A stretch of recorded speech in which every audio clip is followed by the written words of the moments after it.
قضا روزوں کے مسائل۔ فرض روزے کی قضا آئندہ رمضان سے پہلے کسی وقت بھی ادا کی جا سکتی ہے، یعنی قضا روزے کب رکھیں؟ اگلے رمضان سے پہلے۔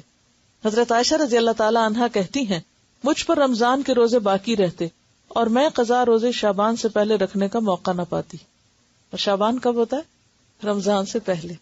اکثر لوگ ایسے ہی کرتے ہیں، اچھا رکھتے ہیں اور پھر اگلا رمضان آ جاتا ہے۔ اس سے بخاری اور مسلم نے روایت کیا ہے۔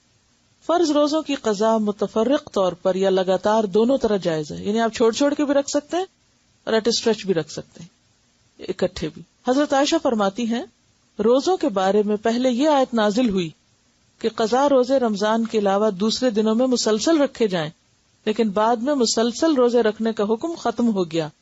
اسے دارقطنی نے روایت کی، اور اگر یہ حکم باقی رہتا، منسوخ نہ ہوتا، مشکل ہو جاتی۔ اللہ تعالیٰ کتنی آسانی کرتا ہمارے لیے۔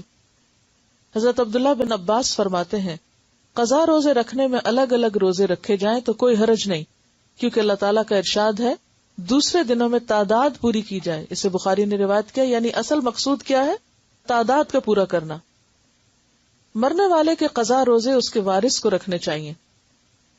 حضرت عائشہ رضی اللہ تعالی عنہا نے کہا رسول اللہ صلی اللہ علیہ وسلم نے فرمایا ہے کہ جو شخص مر جائے اور اس پر فرض روزے رکھنے باقی ہوں تو اس کا وارث اس کی طرف سے قضا روزے رکھے۔ اسے بخاری اور مسلم نے روایت کیا، لیکن اگر وارث میں بھی ہمت نہ ہو تو پھر فدیہ دے دیا جائے۔